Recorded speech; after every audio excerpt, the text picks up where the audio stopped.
Mank is a new biographical drama film about screenwriter Herman J. Mankiewicz and his development of the script for Citizen Kane, which is considered by many critics the greatest film of all time. Directed by David Fincher, based on a screenplay by his late father, Jack Fincher, Mank had a limited theatrical release 2 weeks prior to streaming on Netflix this past Friday. This is one of my favorite films of the year so far. I just had a blast watching this film. Start off this review.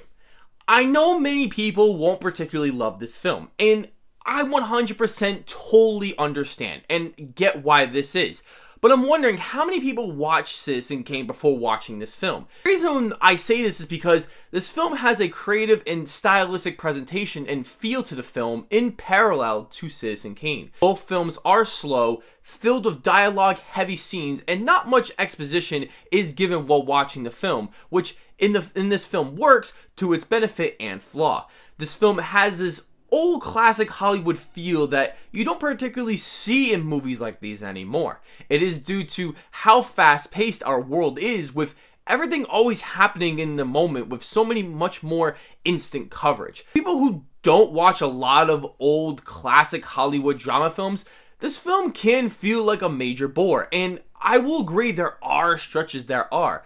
But to say that this is not a great movie, I think is a little ridiculous. Let's start off with the positives here, with the first being Gary Oldman playing Herman J. Mankiewicz, aka Mank, who steals the show in every scene he's in. This is going to be another Oscar-nominated performance because he is simply terrific. He brings performances to life with all the charisma, passion, brilliant deliverance, and raw, genuine performance. He gives one of my favorite performances of the year, and it would be a shame if he weren't nominated. The rest of the cast is also fantastic as well, with some of the best acting of the entire year, with Amanda Seyfried being a particular standout. I thought she was truly brilliant and could be her best role yet. Production design is phenomenal. All the props, scene decorations, and atmosphere always feels like I'm in the 1930s and the 1940s. This made me much more involved and engaged with the film because the film's world feels so authentic and lets me explore a world of history that I never grew up in. Apparent when we go to the Hollywood studios, which I couldn't help noticing and admiring every small detail of classic cinema, whether it was the posters, the wall signs, furniture, vehicles, etc. The costumes are also wonderful. Again, it drew me into the film so much more.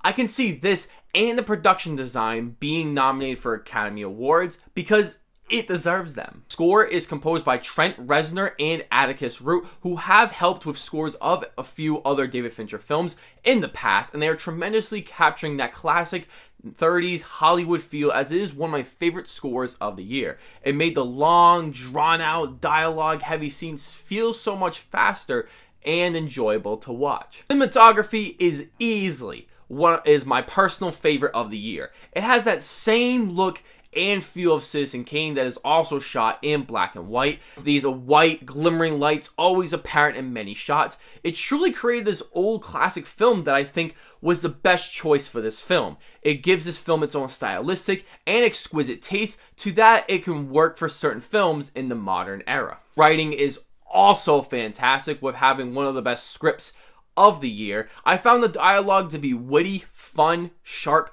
and always filled with excellent delivery from the cast that made this script come alive. I do enjoy how the film jumps from different points in time, just like Citizen Kane, having similar narrative structure. I think at times it is a little confusing if you haven't seen the original film, but after watching it the night before, I knew exactly what they were doing.